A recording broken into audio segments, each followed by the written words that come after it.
असे आपले लोकप्रिय आमदार माननीय संग्राम भैया जगताप, JNG, नासरी साहेब, नागणे साहेब, खूप देवडे सर, पुळे सर, आत्ता ज्यांनी साहित्याचं विश्लेषण केलं अशा प्राचार्य गावित मॅडम, भोसले सर, भोसले दादा, अमोल बेडेकर, सर्व सन्माननीय विचारपीठ, आपण सर्व श्रोतू बंधू आणि भगिनींनो, खरं म्हणजे शब्दगंध साहित्यिक परिषदेचं सुरुवातीला आभार मानलं पाहिजे की सातत्यानं साहित्यिक कार्यक्रम ठेवून ते ही चळवळ जिवंत करताय, जिवंत ठेवताय, दरवर्षी संमेलन भरवतायत, पुरस्कार देत आहेत.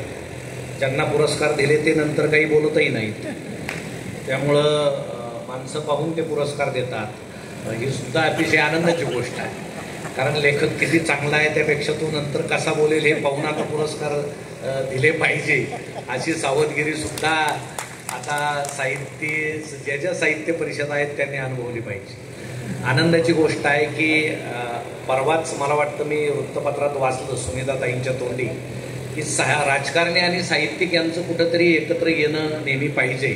त्या पद्धतीनं शब्दगंध साहित्यिक परिषदेला आमदार साहेबांचा कायमच आशीर्वादाचा हात आहे. संमेलन खूप मुबलक प्रमाणात त्यांनी उपलब्ध करून दिल्यानंतर 2 दिवसाचं देखणं संमेलन त्या ठिकाणी झालं आणि त्या निमित्तानं साहित्यिकांना राजाश्रय मिळाला, नवीन लेखक कवी त्यातून निर्माण झाले. आत्ता गावित मॅडम म्हटलं की शब्दगंध साहित्यिक परिषदेतून नवीन लेखक कवी निर्माण होत आहेत, पण निर्माण होणं, रांगणं आणि नंतर त्यानं सदृढपणे उभा राहणं हे 3 भाग असतात. अजूनही काही जण रांगतायत, कारण समाजात एवढं प्रदूषण असताना ते साहित्यिकाच्या मनात उतरलं पाहिजे, त्यानं ते लिहिलं पाहिजे. पण अजूनही आमचे साहित्यिक काही बालिश कविता लिहितायत, सुरुवातीला लिहिले तरी अडचण नाही, परंतु कायम तशाच कविता, त्याच कविता आणि नको ते विषय जर आपण घेतले तर आपलं वाचन नाही हे सुरुवातीला दिसतं. वाचन ही मानवी मनाची मशागत असते, वाचल्याशिवाय कोणी लिहू शकत नाही. पण आजच्या साहित्यिकांचा वाचनावर अजिबातच विश्वास नाही, कारण मी लिहिल ते इतरांनी वाचलं पाहिजे, इतरांचं मी वाचणार नाही, ते समाजानंच वाचलं पाहिजे आणि दुसऱ्याचं लिहिलं तर त्याचं अनुकरण माझ्या लेखनात येईल अशी त्यांना भीती असते. त्यामुळे शब्दसाठा कमी होतो, साहित्य कुठल्या दिशेनं चाललंय ते त्यांना समजत नाही, वास्तवतेचं भान राहत नाही.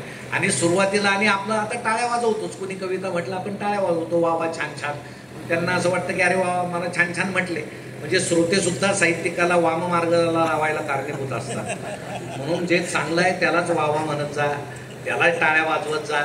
कोणीतरी उठला खूप दुरून आलाय, कविता म्हटलाय आणि याला शिष्टाचार म्हणून टाळ्या वाजवल्या पाहिजे असं काही करू नका, कारण त्याच्या मनात असं येतं की ही कविता खूप आशय संपन्न होती, ती अजिबात तशी नव्हती.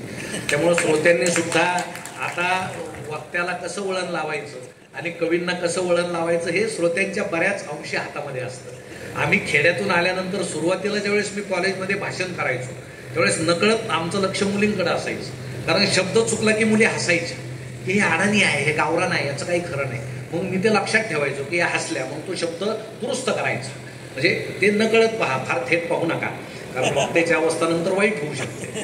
म्हणून कुणी भाषणाला गुरु भेटला, कवितेला गुरु भेटला म्हणून साहित्य सुधारतं असं नाही. पण पूर्वीपासून राजकारणी, आता यशवंतराव चव्हाण साहेब आणि प्रके यात्रे यांचे अनेक किस्से आहेत की वेणुताईंनी एकदा ज्यावेळेस एका आंदोलनात भाग घेतला, इंग्रजांनी लाठीमार केल्यानंतर त्यांच्या पोटावर काठ्या बसल्या, लाद बसली आणि त्यांचा गर्भपात झाला आणि नंतर यशवंतरावांना कधी मूल झालं नाही, वेणुताईंना कधी मूल झालं नाही. परंतु ते मुख्यमंत्री झाल्यानंतर आत्रेंनी त्यांचा वांज असा उल्लेख केल्यानंतर संपूर्ण महाराष्ट्रामध्ये एक लाट उसळली की आत्रे जरी विनोदी साहित्यिक असले, चांगलं बोलत असले तर हा शब्द चुकीचा आहे.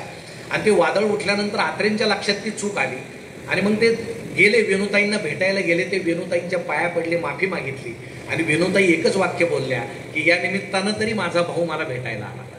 म्हणजे हे जे साहित्य आणि राजकारणी यांचं जे समन्वय होता तो पुढं चालत चालत राहिला आणि आपल्या भाग्यानं संग्राम भैया शब्दगंध साहित्यिक परिषदेला वेळ देत आहेत, लेखकांना वेळ देत आहेत, एक वेगळी गरज म्हणून आणि एक आतून कलासक्त मन म्हणून. कारण त्यांना मला वाटतं इथंच खूप बरं वाटत असेल, काही मागण्या नाही, कुणी स्वार्थी नाही, कुणी रस्ता मागत नाही, एखादा कवी मला घरकुल द्या म्हणत नाही, आणि त्यामुळे त्यांना इथं फार शांत वाटतं की बाबा कुणी न मागणार आहे. नाही तर इथून गेले की सगळे मागणारेच आहे, पण न मागता सुद्धा जवळ येणारे साहित्यिक असतात.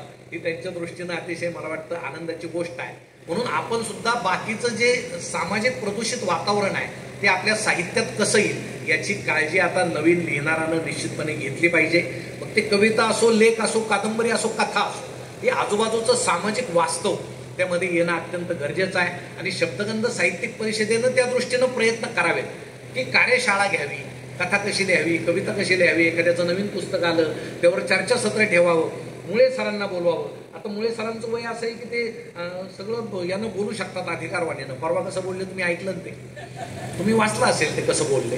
तर हे बोललं पाहिजे की तुमच्यासारखे माणसं आता वळण लावायला पाहिजे की हे जे सगळं सुरू आहे वेगळ्या पद्धतीनं हे कुठं संपलं पाहिजे. मला आठवतं अमेरिकेचे राष्ट्राध्यक्ष रेगन यांच्यावर ज्यावेळेस हल्ला झाला आणि हल्ला झाल्यानंतर त्यांना अनेक फोन आले, तुम्ही सुरक्षित आहात का? आणि ते चांगले नट होते, अभिनेते होते. त्यावेळेस ते हल्ल्यातून वाचल्यानंतर एकच असं म्हटले की मी सिनेमात काम करताना मला जर एवढे फोन आले असते की रेगन तुम्ही किती छान अभिनय करता, तर मी ते क्षेत्र सोडलंच नसतं. परंतु आपल्याला अशी सवय आहे की ज्याला जे येतं त्याला ते आपण करूच दिलं नाही. एखाद्या लावणीवाल्या बाईच्या समोर जर प्रचंड गर्दी जमली, जर लोक टाळ्या वाजवत असले तर तिला वाटतं या प्रत्येकाने जर मला मतं दिले तर मी आमदार होईल. रामदेव बाबांच्या समोर लाखो लोक योगासनाला बसतात, त्यांना असं वाटतं यांनी मतं दिले तर मी खासदार होईल. पण ती गर्दी योगासनासाठी जमलेली आहे, ती दुसरी गर्दी लावण्यासाठी जमलेली आहे, ती मतं देणारी गर्दी नाही. म्हणून गर्दीचा चेहरा आपण ओळखायला शिकलं पाहिजे. ज्याच्यामध्ये जे जे कौशल्य आहे, कला आहे, तीच त्यानं विकसित करावी. माझ्याकडे खूप पैसा आहे, मी आता रिटायर झालोय. गावात आमदार साहेब अशी गंमत असते, एखादा रिटायर झाला की लोकांचं लक्ष असतं की आता याला पैसा मिळालेला आहे, पण तू ग्रामपंचायत उभा राहा. एकदा उभा करून त्याला पैसे खर्चून पाडला की पुन्हा त्याचा गावाला कधीच त्रास होत नसतो. राजकारण एवढं सोपं नसतं. पण आता प्रत्येकाला वाटायला लागलं मी फार चांगलं बोलतो, लोक मला छान म्हणतात, म्हणजे मी आता आमदार होण्याच्या लायकीचा आहे. असं कोणी समजू नये ज्याला गर्दीची मानसिकता माहीत आहे.